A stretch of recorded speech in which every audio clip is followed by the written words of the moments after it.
ഇടുക്കി ഉടുമ്പൻചോലയിൽ പിതാവിനെ തലക്കടിച്ച് കൊലപ്പെടുത്തിയ കേസിൽ ജാമ്യത്തിലിറങ്ങി ഒളിവിൽ പോയ പ്രതി 10 വർഷത്തിനു ശേഷം പിടിയിൽ. പാറത്തോട് ശിങ്കാരിക്കണ്ടം സ്വദേശി ആനന്ദരാജിനെയാണ് ഉടുമ്പൻചോല പോലീസ് പിടികൂടിയത്. അയൽവാസിയെ വീട്ടിൽ കയറി കുത്തിക്കൊലപ്പെടുത്താൻ ശ്രമിച്ച കേസിലെ അന്വേഷണത്തിലാണ് ഈ പ്രതി പിടിയിലായത്. പ്രതിക്കെതിരെ 2018 രജിസ്റ്റർ ചെയ്ത ബലാത്സംഗ കേസ് കൂടി ഉണ്ടെന്ന് പോലീസ് വ്യക്തമാക്കി.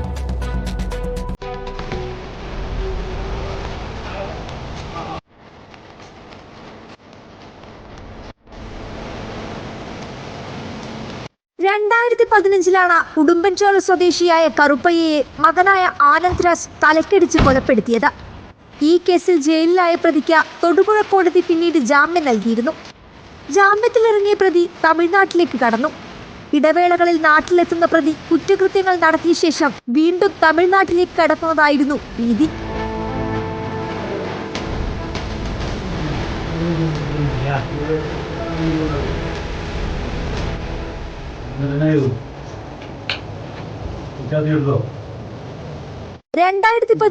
സ്ത്രീയെ ബലാത്സംഗം ചെയ്ത ശേഷവും ഇയാൾ തമിഴ്നാട്ടിലേക്ക് കടന്നു.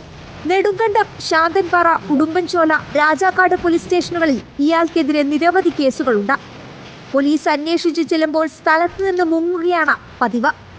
ഈ ഫെബ്രുവരിയിൽ പാറത്തോട്ടിലെത്തിയ പ്രതി അയൽവാസിയായ ഈശ്വരനെ വീട്ടിൽ കയറി കുത്തിക്കൊലപ്പെടുത്താൻ ശ്രമിച്ചു.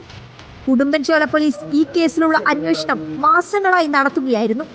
കഴിഞ്ഞ ദിവസം മധുരയ്ക്ക് സമീപം പ്രതിയുണ്ടെന്നറിഞ്ഞ പോലീസ് സ്ഥലത്തെത്തി ഇയാളെ പിടികൂടുകയായിരുന്നു. മധുര കല്ലുവെട്ടിയിൽ നിന്നാണ് പ്രതിയെ പിടികൂടിയത്. ഇന്നലെ തമിഴ്നാട്ടിൽ മധുരയിൽ വെച്ച് അന്വേഷിച്ച് കണ്ടെത്തി ഞങ്ങളെ കൊണ്ടുവന്ന ചോദ്യം ചെയ്ത് കുറ്റം സമ്മതിക്കാതെ പ്രതി അറസ്റ്റ് ചെയ്തിട്ടുള്ളതാണ്. പ്രതിയെ പാറത്തോട്ടിലെത്തിച്ച തെളിവെടുപ്പ് നടത്തി. അയൽവാസിയെ അപായപ്പെടുത്തുവാൻ ഉപയോഗിച്ച കത്തി പ്രതിയുടെ വീടിന്റെ പിൻഭാഗത്ത് നിന്നും കണ്ടെടുത്തു.